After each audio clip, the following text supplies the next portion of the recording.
So thanks, Paul, for chatting to me today. I know that you're in demand at the moment. Based on what you've learnt and your experience and research in this area, looking at resilience, are there particular features or capacities that we can develop to build resilience in ourselves and in the communities that we're a part of?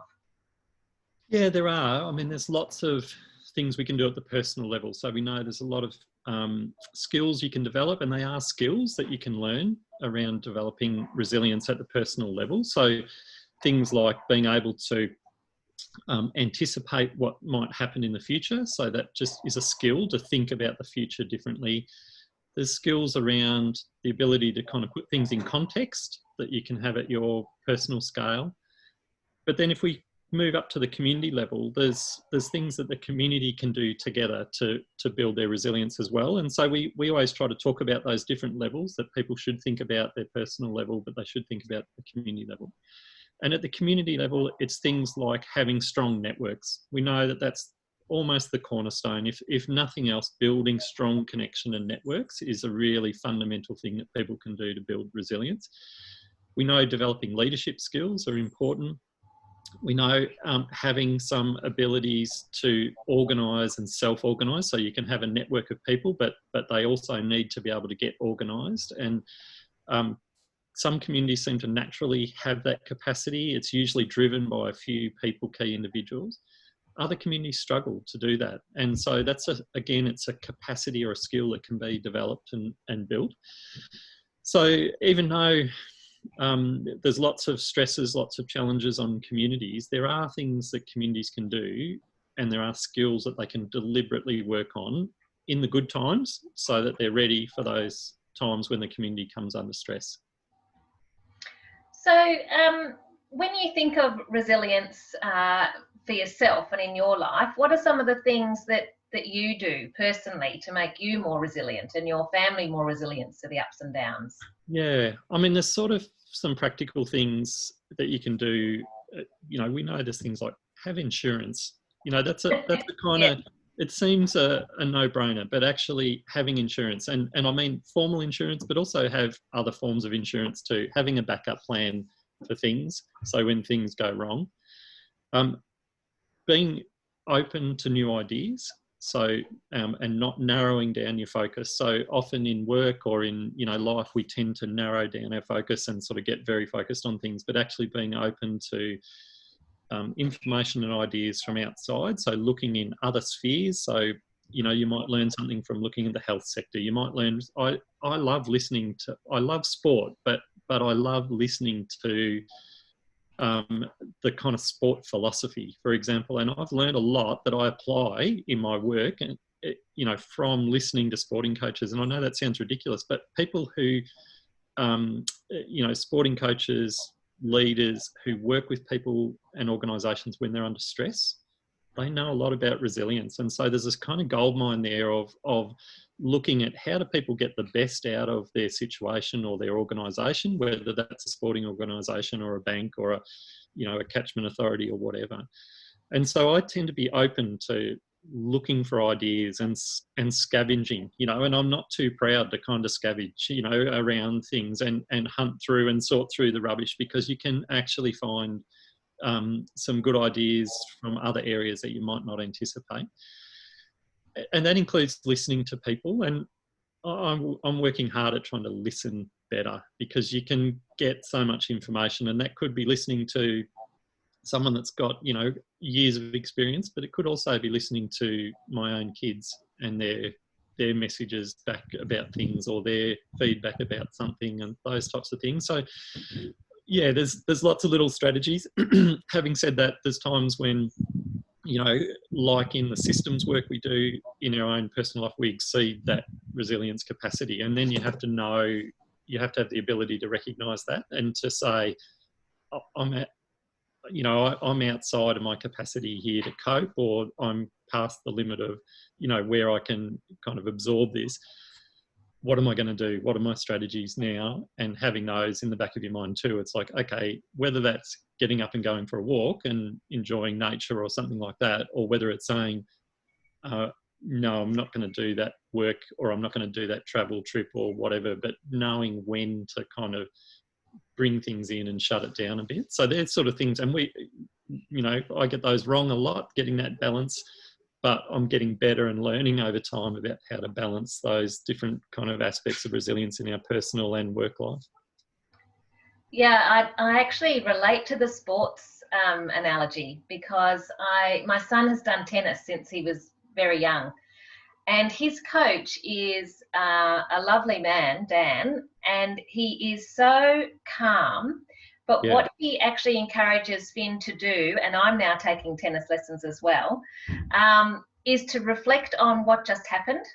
Okay. And so he says, so what did you do that was good there? Or I noticed this, or what did you think? And when Finn first started, I was doing my coaching accreditation. And I thought to myself, God, I don't need to go to this course. I just need to sit and watch Dan. Yeah. And it's amazing. I actually hit something over the net last time I was in the lesson, and he was going, that's awesome. And I just felt like, oh, this is one of life's great moments. Well, congratulations for getting it over the net. That's good to achieve that objective. But I think, all jokes aside, there are people that are working, so that coach, Dan, working with you, is working with you. You're trying to learn a new skill. You're stressed. You're trying to take in a lot of information, and they're highly experienced at it, and they do it with hundreds or thousands of people over a career. And so I think there is actually some value in just watching how they work. I also think, the watching coaches, the skills they have at just that sort of personal level, and the way they will sometimes behave differently with different people, is there's something in that too. That's something I've picked up, where I think, there's different strategies for different people at different times, and being able to flex. So rather than just being a kind of robot, here's how I deliver this stuff, or here's how I think about this stuff, actually to kind of recognise you need to be flexible, because there's all these different learning styles and there's different skill levels, that a coach is dealing with. It's the same in my world and the work that I'm trying to do. And just recognising that you're working with people with lots of varying levels of skill. And so you need to vary your approach and your kind of flex, towards or away from those different things. Yeah, I certainly agree. I know in a lot of the workshops I facilitate, and people sort of look at you strangely when you first describe it, but there's a vibe in the room, and you actually have to tailor your approach depending on what that vibe is. So I really like the idea of being flexible and also adapting to the situation. Yeah. So both those things I find very common in sort of facilitating workshops, that's for sure. Yeah, I've been working a lot overseas with people in very different settings, and that is challenging from just a cultural point of view. It's challenging sometimes, a lot of places we go, we have to use interpreters, or people are at least interpreting sometimes into one and second and third level interpretation and things like that. And also the settings that we're working in, so often they're not great settings. So, it might be under a tree, or in the mangroves or something like that in Bangladesh. And so just trying to work in those different settings too has just taught me what really matters in a workshop, or what really matters when you're trying to communicate. And you don't need all the fancy technology, or you don't need the perfect setting. If you can have a really direct conversation at a very human level with people, it doesn't really matter the setting. And the cultural stuff, that I thought would be a barrier for a start, actually is far less of a barrier. And I've had very similar conversations. And in fact, a lot of the people we work with in, these different places around the world, it's the same conversation. It's the same type of conversation. They're battling with the same types of issues. So they're really struggling with uncertainty. They're struggling with government agencies that have got too narrow a focus. They're discovering that, or struggling with, the idea that there's, government funding is short, or their projects are going to finish. All of these things, and they're just the same kind of conversations that you might have here working with someone in the local catchment authority, or someone in the government agency. They're exactly the same, and even though you're working in a very different context, the content's often the same.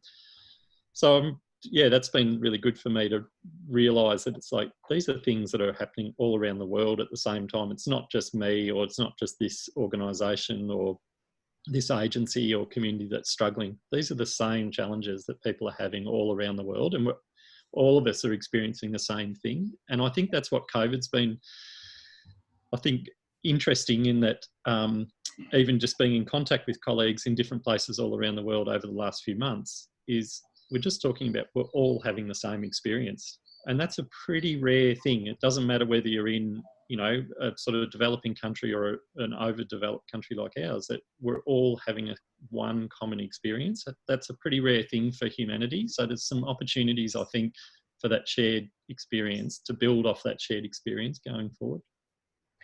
Yeah, I think you're absolutely right, and I think the shared experience is not only this, you know, threat of COVID, but it's also been this idea of, I've heard people talk about this great pause. Yeah. We have had this pause, and we've all been paused, and you know, you were talking about the importance of listening, which is something that I really have to remind myself to do, because I'm a classic rescuer in conversations, but getting more used to the silence and just listening. And I have really been doing that a lot over the last few weeks, mainly because, you know, I've been talking to people using the Zoom, and I actually find I have to work harder because you have to wait for the pause, whether it's a technological sort of gap, but all the non-verbal cues aren't there. And so you know, you actually have to sit and wait. And I think that's been a really good lesson for me, actually. I've got much better at going, okay, lower the shoulders and just sit in the chair and wait until it's your turn. Yeah, whereas when you're used to being a facilitator, you kind of can take control and go, well, I want to have something to say here, I'm going to jump in now, or I'm going to cut this off because I'm not that interested, or, you know, whatever. But yeah, no, I understand. I'm having to do the same, and just sort of, it is good training in a sense. It is. So looking at this, you know, this great pause that we've had, and this ability to reflect, and the fact that it is shared in fact worldwide. Yeah. One of the things I've read that you've been writing about is this idea of, instead of bouncing back to where we were, we could actually take the opportunity to bounce forward. Can you talk a little bit more about that idea? Yeah, well, resilience has, you know, resilience comes from the Latin, so re, which is back, and salire, which is some kind of idea of leaping back or leaping. And so this idea of leaping back, and that's been the common use of the word resilience. People talk about bouncing back or getting back, snapping back, all of that kind of stuff. But when you look around and look at where we are in the world in terms of things like, you know, the disparity in wealth, you look at the impact we've had on, you know, the ecosystems that we depend on biodiversity, on our atmosphere, all of these sort of things. There's a real question to be asked. Should we just be trying to bounce back? Should we just get, you know, be hoping that the best that we can hope for after COVID is to say, let's get back to where we were? And I think, you know, demonstrably the answer to that question is no. We need to jump to somewhere else. And so so the idea of just bouncing back is I think we should be sort of trying to question that, and then it pushes us to say, well, where should we be bouncing to? And you could argue bouncing forward might be just an acceleration of all of those things I just mentioned. And so it may not be exactly about bouncing forward, but it might be about bouncing to the direction that we think is the best direction for humanity and society to go. So we try to put the emphasis on a sort of, not just on a defensive kind of idea or interpretation of resilience, but on resilience being the ability of a system to create the positive change that it wants to see in the face of stresses. So, and so that might be trying to, for example, run processes now that are about imagining a different future. So, you know, and not just sort of the traditional scenario stuff, which I find sort of a lot of scenario thinking not that helpful, to be honest. And I've done lots of it, and I've seen, you know, worked with people doing lots of good scenario processes, and I see the value in it. And a good scenario process can help to open up ways of thinking, and it can be a great experience for people. But I've rarely seen it turn into a real strategy for moving the system in a desired direction. So we tend to think more about scenarios within this kind of frame of more about transformation. So rather than sort of just saying, oh, there's lots of options out there, and maybe we'll end up here, here or here, we're actually saying, let's put in place some strategies that will help us to move in the directions that we want to move in, not just to bounce back to where we were, but to bounce to some positive direction that we want to go in.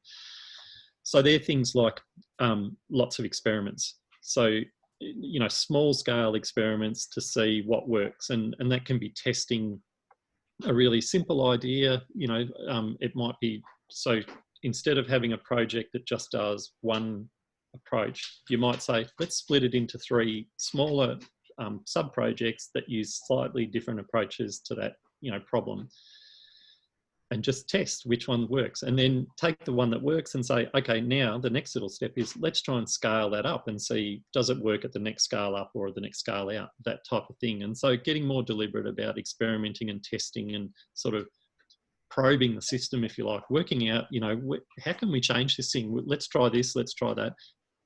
That happens over time. Like we're all trying different things over time, but it often doesn't happen, you know, in a very coordinated or structured way.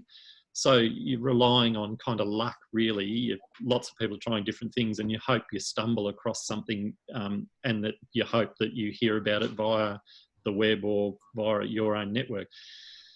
So can we be more deliberate about structuring that exploration of the system, about trying and experimenting with things about where we might want to go in the future? So we try to think about not just bouncing back, but bouncing forward, and particularly using this idea of kind of a transformational sort of frame, if you like, to think about that bouncing forward. So what occurs to me when I hear you talking about that, you know, as someone who's been working in science for many, many years, is that I do see people experimenting, but it's within real constraints, and it's often on their own time. Yes. Because a lot of the funding bodies don't want experimentation; they want certainty.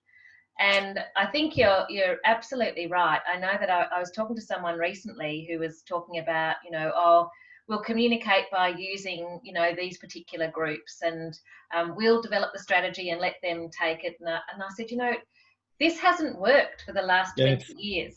Yeah. Why do we keep doing the same thing? Why don't we just say to people, we've got to communicate this. What are your ideas? Yeah. And actually just do that. Well, and, you know, it's quite shocking for people because they think, oh, but, you know, you won't know what's the outcome is. And I said, no, that's the point. That's the point. The actual point. Yeah, I think working in this kind of complexity, there's a real tension, and I absolutely agree. There's a real tension there between a kind of almost conservative approach to making change that governments, you know, are sort of forcing people into in a way through funding, the way funding, you know, is delivered, and the way, you know, the expectations on projects and what they'll deliver. And so you tend to get fairly safe. You know, there's a whole lot of feedbacks kick in there. People want to get the funding, and they want to get more funding in the future. So you're not going to do something crazy because you're not going to get funded in the future. So they start behaving more conservatively. There's pressure on scientists, for example, in terms of career progression and all of that kind of stuff. And so there's a whole range of factors that kind of shut things down towards smaller, incremental, safe projects. But we know that's not where change comes from. You know, you can look at change. There's fantastic work done by Frances Wesley and her colleagues at Waterloo in Canada about how systems change. They looked at, you know, reviewed all of these major social changes in the world. They never came out of a plan. You know, Martin Luther King, I love that quote, you know, he said, I have a dream, not I have a plan, you know. So it's somehow getting that idea to free up and loosen up things to allow people to experiment. That's hard to do in that institutionalized world and this kind of projectified world. Everything is a project. Projects have a start, a middle, and an end. And then some people go on to other funding and that sort of stuff, other projects. And that's hard. It's hard to bring about change in that kind of incremental way. And I totally agree. It's the definition of stupidity to keep doing the same thing over and over and expect a different outcome. And I do it. I fall into the same trap. Let's do this and produce a brochure or a website or whatever, you know. But we all do it because we're so well trained by the system. And this is where it's useful to kind of engage with, in a sense, you know, the sort of mavericks and the people who we all know that are kind of pushing the boundaries of the system. We don't want to be them because it's hard work and they're dangerous to be around. But in some ways, being close to some of those dangerous individuals is useful because they show you how to get things done. We talk about, one of the little things we run is a kind of system ninjas. We talk about them, people as, you know, what are the skills you need? So, you know, one of the examples I use is in these hierarchical bureaucracies, we even get trained to what's the elevator pitch, you know, so it's like there is one way into this system and it's like you're going to get exposed to the decision maker in the elevator, literally. So it's literally about going up and down in the elevator. So we've got this kind of entrained thinking even in our metaphors and our speech about this idea that there's this hierarchy, and, you know, if we're lucky, we'll bump into someone and we'll be able to give them the spiel that, you know, changes their mind. I just think that's just, A, it's, you know, like, I don't want to work like that. B, I don't think the world really works like that anyway. And so how do we become these kind of system ninjas? And so we talk about, like, how do you, you know, go out the window of the skyscraper and kind of climb up the outside and go in the other window and do it under the cover of darkness. And what, you know, ninjas always have all the tools and the stuff on their backs and that sort of stuff. They've got a lot of different tools and they can adapt to lots of different situations. And, you know, it comes from colleagues overseas, this idea around, they call them institutional entrepreneurs, you know, that they're sort of people who know how to make change in institutions, and they're not necessarily the people at the top. And so learning how to be better institutional entrepreneurs or better system ninjas, I think, is a kind of a strategy for making change in complexity. The other, just quick contrast, the other metaphor we use is you can think about the world as this kind of hierarchy and the big buildings, and you have to go in the bottom floor, and, you know, it seems like mostly men over sort of 60 seem to be able to get the elevator, and the women all have to take the stairs and all of that kind of stuff. So there's a whole lot of metaphors you can unpick there and unpack. But the one that appeals to me most is that the world is more like it's more like going to the Royal Melbourne Show or something like that, or the Easter Show in Sydney, in that you sort of walk in the gate and it's chaos. The world is actually chaotic, and there's all these things happening, and there's things spinning around in the Ferris wheel and all the rides in Sideshow Alley, and there's a whole lot of people doing some serious stuff over there in their, you know, focused in their profession and, you know, showing their livestock or their cake they've baked or whatever. And you've got to decide, how are you going to navigate through this? And you know, when you do it as a family, it's kind of like, you know, a logistical nightmare, and the kids all scatter and all of that stuff. But somehow you become really adaptable and you navigate through, and you have a range of experiences, and you discover a whole lot of stuff, and you come out the end with, you know, the show bags full of crap. And it's sort of, to me, that's a better metaphor for thinking about how to make change in the world, and what are the skills, you know, and literally what are the skills you need to survive a day at the show with the kids, is kind of like, they're the skills that you sort of need to make change in the world. And we're trying to think more and more about those types of skills, that, you know, building the flexibility and toolkit and the, you know, the strategies and that sort of stuff in that kind of frame, rather than the sort of hierarchical, logical with a plan and all of that sort of thing. And that's not to, you know, there's times when that structured, incremental planning is really useful, and it's, you know, it's necessary, but it doesn't bring about change. You know, it's good at perpetuating the current system. It's good at persistence. It's good at incremental adaptation. And that, you know, at times that's useful, but for most of the problems we're trying to solve, we don't need incremental adaptation, we need transformation. And so, and we have to learn this, you know, this is a thing, we don't know how to do this. You can learn a lot from things like tech startups and those sorts of things, but that's a kind of, seems to me to be a sort of another world, and it's very removed from our world, in a sense, the everyday world that people operate in. So I'm trying to look at what are the skills, the everyday skills that we can bring to bear on processes that, you know, can lead to more transformative thinking rather than more incremental thinking.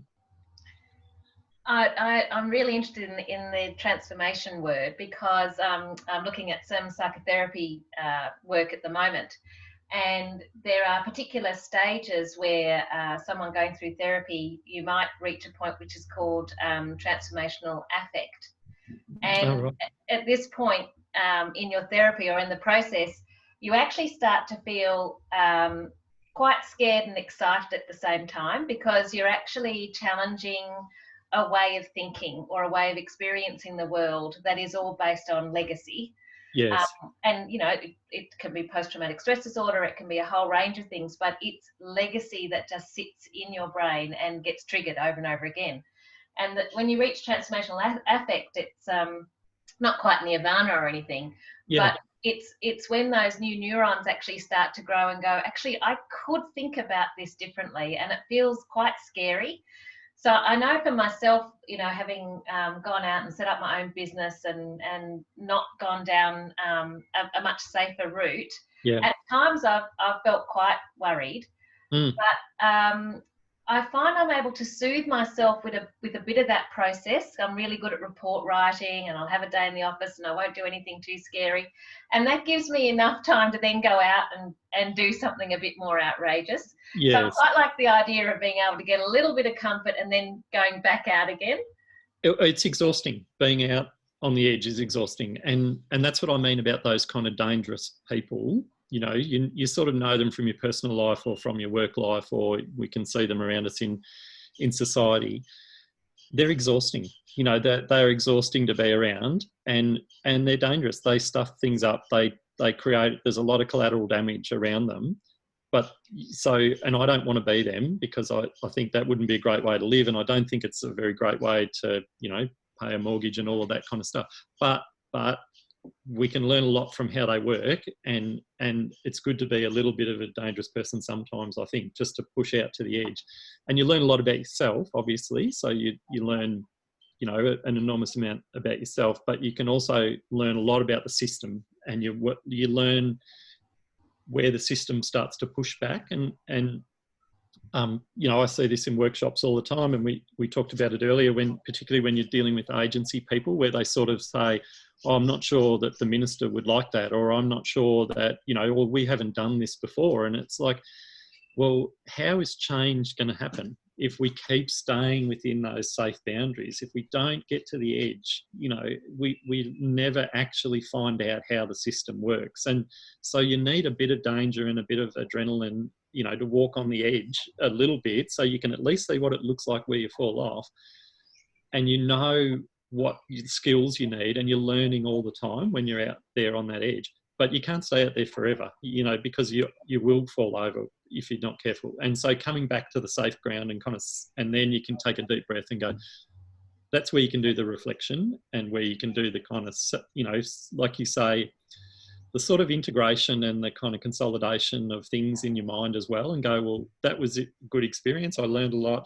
What does it mean? You know, this kind of big picture going, we talk about going through these different modes or toggling between modes of thinking, that there's times when you're being very kind of mechanistic and working through things. There's times when you're being very creative or whatever. And then there's times when you need to do this kind of sense making and sort of standing back and taking the big view and sort of trying to make sense of all of the stuff you've just been through, you know, and asking yourself, what does this mean for my practice? What does it mean for how I work?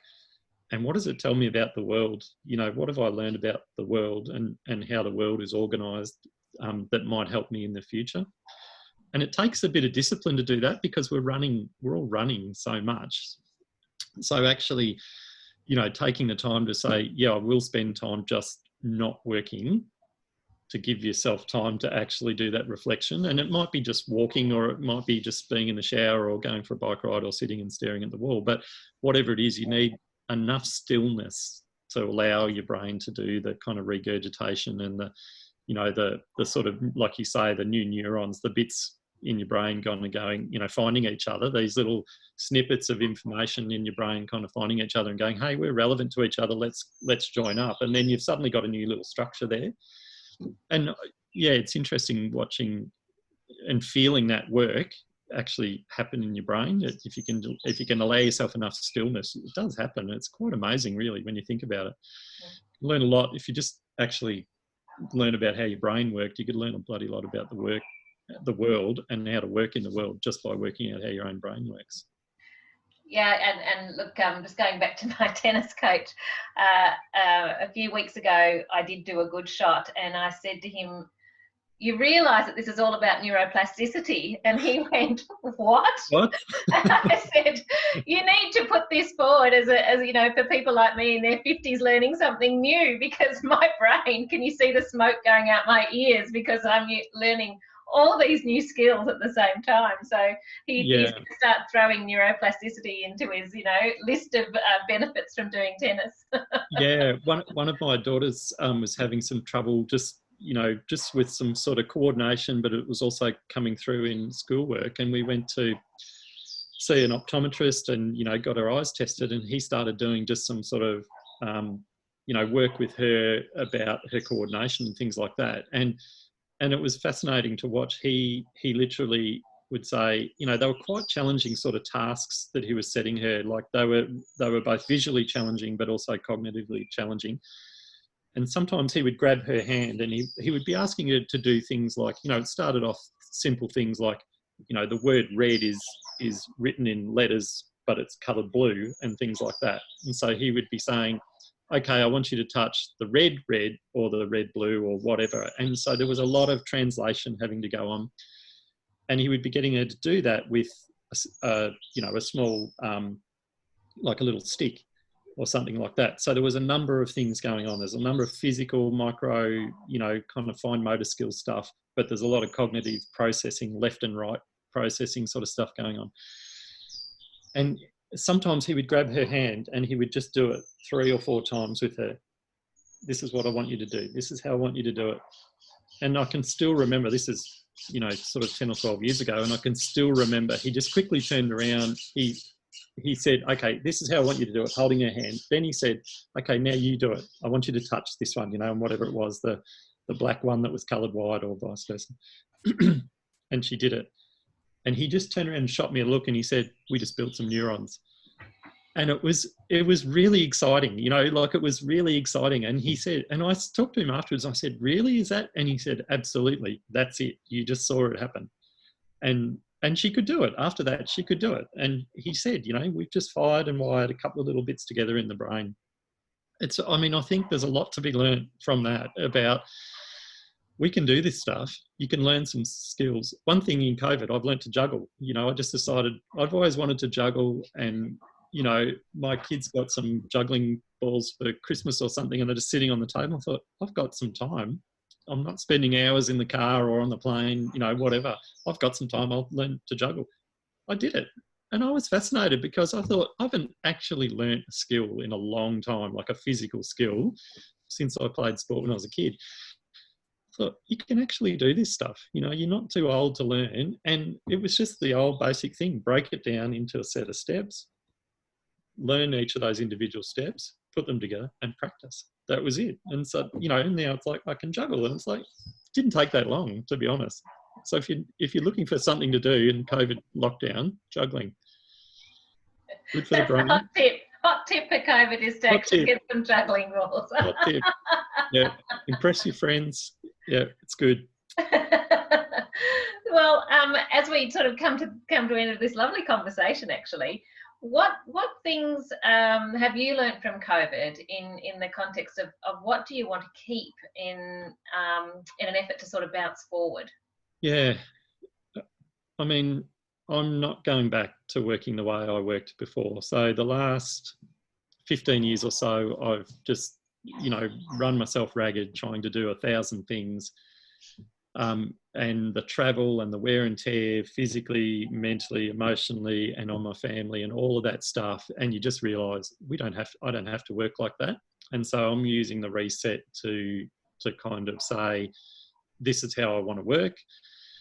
I don't know how that will work. People that want to work with me might not want to work like that. And that's going to be the new negotiation. So that's one of the things I'm going to bring into my practice is negotiating that stuff right up front, is to say, this is how I want to work. And as I mentioned to you before we started this chat, I've written a kind of declaration for myself, and I'm going to send that to all the people that I work with. And I'm going to say in that, or I am saying in that, here's how I'm going to work. And I've broken it down into how I want to work on a day-to-day basis. So literally to sort of say, I want to use the time when I'm really creative and productive, the first thing in the morning. I want to use that just to focus. So I'm not going to respond to your calls and emails before lunch. The same over the week.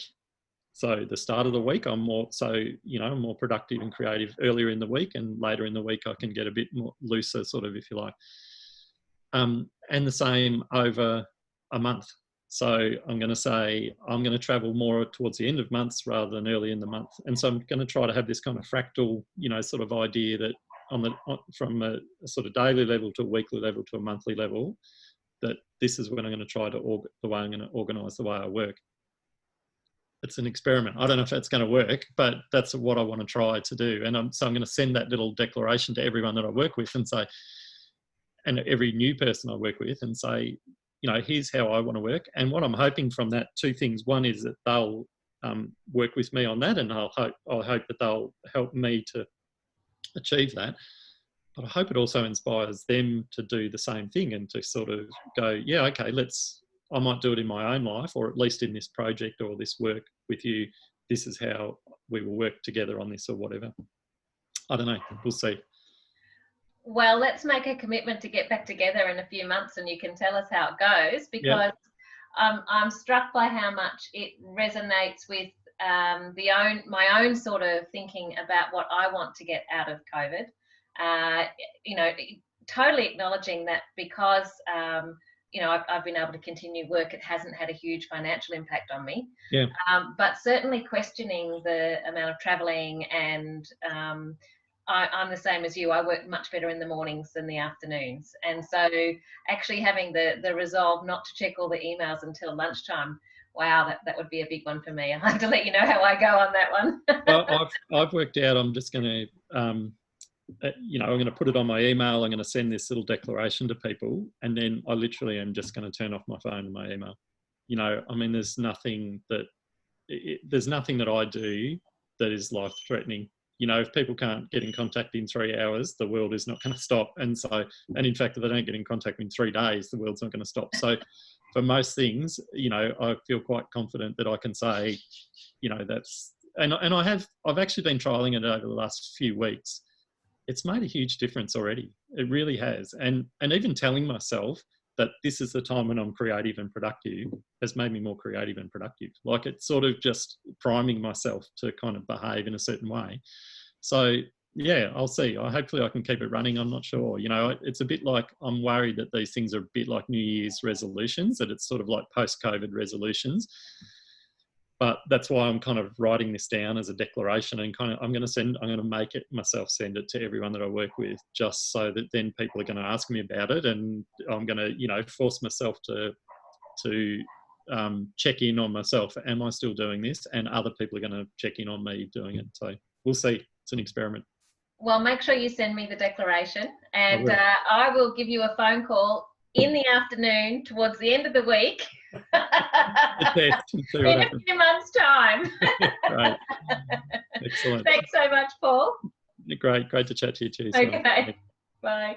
See ya.